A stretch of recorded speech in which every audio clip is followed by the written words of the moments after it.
Halo guys, assalamualaikum warahmatullahi wabarakatuh. Terima kasih nih yang udah stay di channel Yati sama official lagi. Semoga kalian selalu sehat, berkabar Allah untuk kita semuanya. Gimana kabar kalian? Semoga selalu dalam lindungan Allah ya guys ya. Sehat-sehat deh buat kalian ya guys ya. Gimana nih kalian makan siang sama apa? Kayak Tisa mau bikin Indomie, kasih endog guys. Panas-panas makan Indomie kak. Iya, lagi semaput ini, spinang ini guys otak. Makan sama apa, yang penting kalian bersyukur ya guys ya. Buat teman-teman kita juga yang masih di rumah sakit, kayak sama itu juga selalu mendoakan mereka supaya cepat sehat ya guys ya. Sehat-sehat waras, amin. Hari ini Kak Isa mau berbagi satu kisah, di mana kisah ini bisa menjadi pembelajaran untuk kita bersama ya guys ya. Kayak di sana itu ada dongkolnya, ada terharunya ya guys ya, sampai pada akhirnya di titik pekerja migran ini masih diberikan kesempatan sama Allah untuk memperbaiki diri ya guys ya tentunya. Oke, disclaimer dulu ya guys ya, kayak Sam di sini nggak membanggakan diri atau menganggap kayak Sam itu hero. I'm not hero ya guys ya. Saya ini bukan seorang pahlawan, tapi saya selalu memiliki harapan untuk teman-teman kita yang mungkin sudah putus asa, bahwa kalau kamu niatnya lurus dan benar tuh Allah tuh pasti kasih kamu kesempatan kedua kok. Nah ini buktinya guys, ini mbaknya ini dapat kesempatan kedua benar-benar dari Allah. Ayo, gini guys ceritanya, nggak boleh ngejudge ya guys ya, karena kayak sama tahu kalau ini pekerja migrannya salah, fatal. Oke, namanya ini Mbak Mar ya guys ya. Mbak Mar ini di Hong Kong ini sudah finish di beberapa majikan dulu, dan sekarang ini ikut majikan cuma jaga nenek aja di rumahnya guys. Nah, Mbak Mar ini ya bekerja baru 1 bulan guys, ikut majikan ini, maksudnya di kontrak baru ini ya guys ya. Dia ini baru 1 bulan bekerja. Nah, Mbak Mar ini ya tipikal orang yang ceria sih guys. Kayak Tisam itu bertemu ya kemarin itu, tipikal orang yang ceria. Terus juga dia juga mau bekerja, cuma konfliknya ini majikannya memulangkan Mbak Mar langsung ke agensi, dan Mbak Mar ini nggak dikasih uang interminate karena tukeran ya guys ya. Kalau misalkan saya kasih uang interminate, saya pokingkan kamu, karena memang kesalahannya fatal sih menurut kalian ya guys ya. Menurut kalian fatal nggak sih? Jadi Mbak Mar ini guys punya pacar orang lokal sini, dan dia ini ya mungkin baru ya guys ya pacaran ya, jadi sehingga Mbak Mar ini belum kenal betul nih sosok laki-laki ini. Singkat cerita, si laki-laki ini ngomong sama Mbak Mar, Hani Mar sih guys. Hani, saya mau kasih makan kamu ini, saya mau bawakan makan kamu. Cuma kebetulan posisi neneknya Mbak Mar ini lagi tidur guys.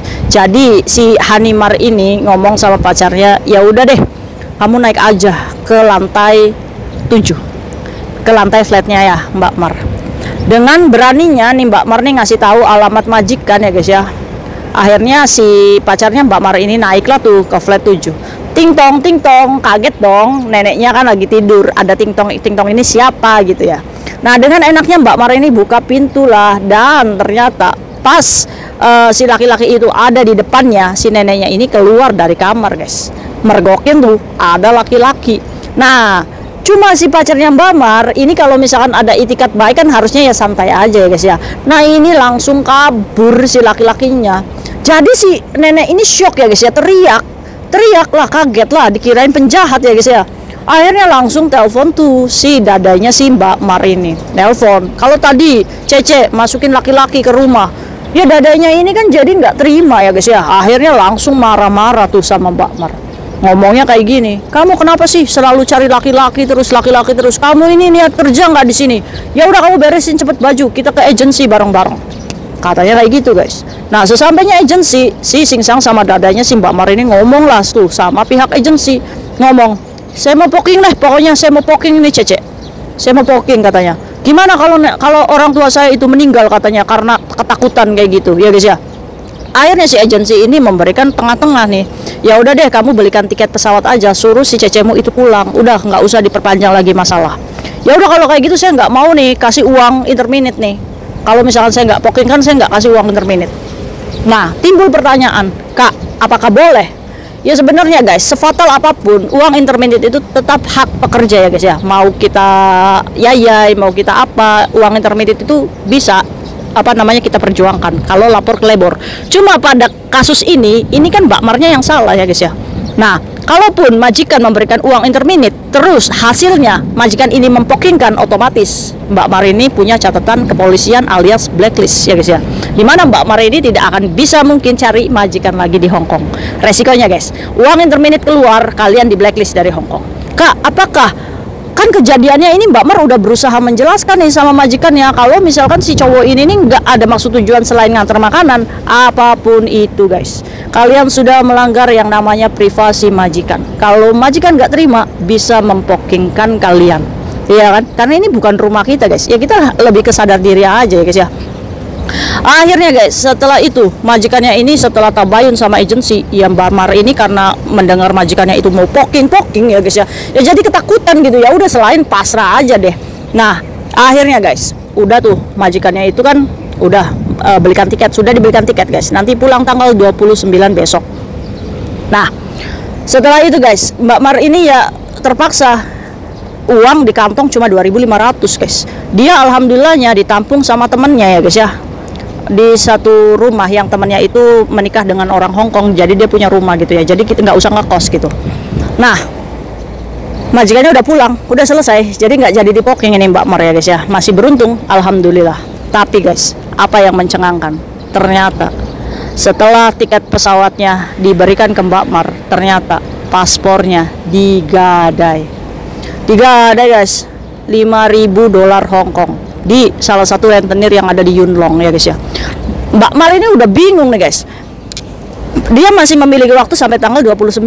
Akhirnya Mbak Mar ini ngomong sama kayak Tisam, kakak tolongin saya, gimana ini saya, kamu digadai berapa? Digadai 5.000 kak, saya ini gimana mau cari majikan juga nggak bisa, uang intermediate saya nggak kasih. Akhirnya Mbak Mar ini cerita kalau dia itu sudah pernah datang ke rentenirnya dan bawa 2 polisi guys, katanya moyung.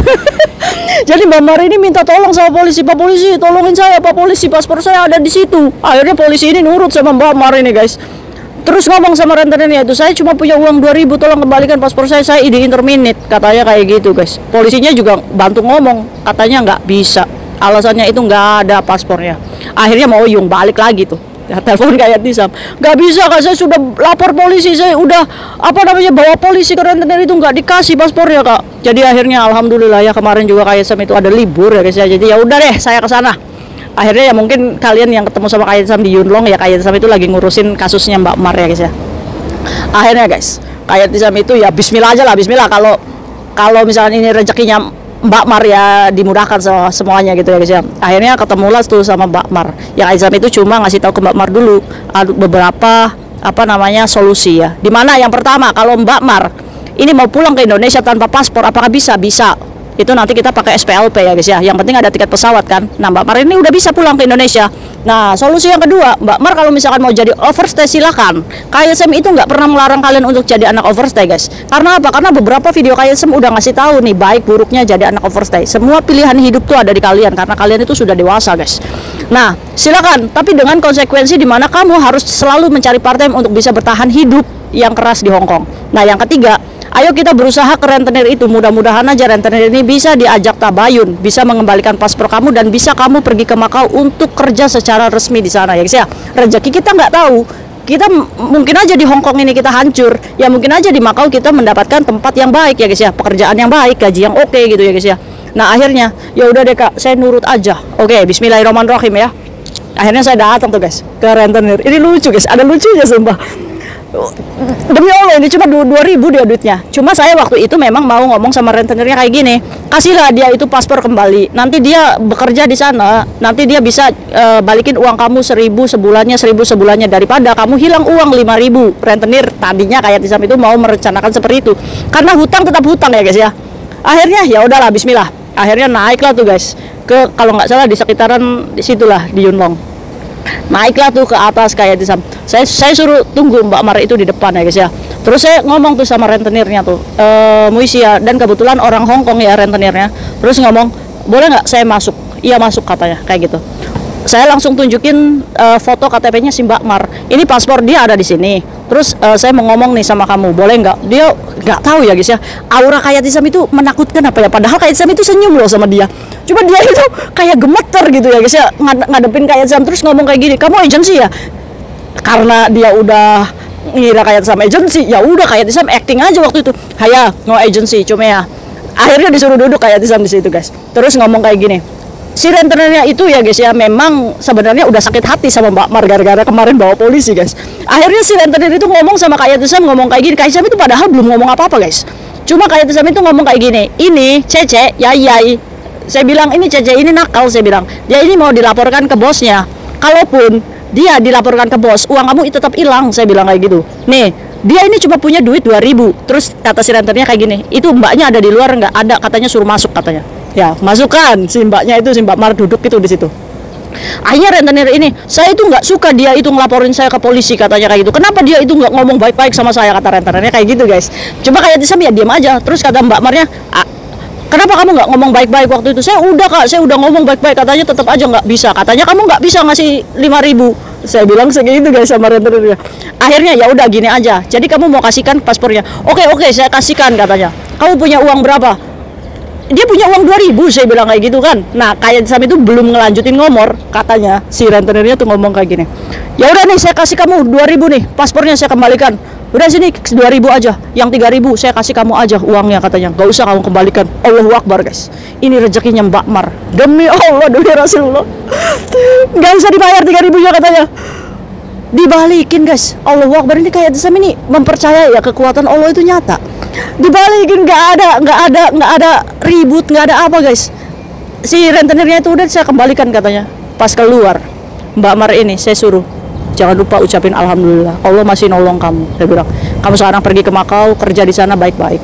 Iya kak, saya nggak akan nyanyain kesempatan yang kedua yang Allah kasih. Tuh, kalau kita lurus niat mau kerja baik-baik, Allah akan selamatkan sesulit apapun. Iya kan? Iya, terus akhirnya guys ya, karena Kak Yatisam itu juga berterima kasih sama rentenirnya udah menyambut Kak Yatisam ini sebagai agen gadungan ya guys ya. Ya salaman itu. Iya, toce ya. Terus saya suruh Mbak Mar itu untuk minta maaf juga sama rentenirnya. Udah. Dan sekarang hari ini Mbak Mar proses ke Makau, insya Allah mau pergi hari ini juga. Ya kita doakan ya guys ya, semoga Mbak Mar di sana mendapatkan majikan yang baik, ya semoga dimudahkan dan menjadi lebih sukses lagi. Ya Kak Yatisam support Mbak Mar dengan segala kelurusan niat ya guys ya, jangan diulangi lagi. Nggak semuanya beruntung kayak Mbak Mar. Untuk itu, warningnya, memasukkan laki-laki ke rumah majikan adalah kesalahan fatal. Kesalahannya kalian bisa blacklist. Ini Mbak Mar masih mending, ya nggak dapat uang intermin tapi nggak dipoking gitu ya guys ya. Setidaknya dia nggak perlu long faisikan untuk buang-buang waktu ngadepi polisi gitu ya guys ya. Ya kan, sekarang jadi Mbak Mar itu pergi ke Makau guys ya, kita doakan semuanya. Orang itu pernah bersalah guys, tapi di atas kesalahannya dia mau nggak berubah untuk menjadi lebih baik. Intinya Allah itu pasti akan mengijabah segala doa kamu, tergantung niat kamu lurus atau enggak. Itu aja. Ya mungkin walau mungkin Mbak Mar di balik kesulitan kemarin dia menyesal, dia sudah bertobat sama Allah sehingga Allah mudahkan jalannya. Ya kita nggak pernah tahu, nobody knows. Yang penting usaha, try menjadi lebih baik lagi ya guys ya. Sukses buat kita semuanya. Belajar dari kisahnya Mbak Mar.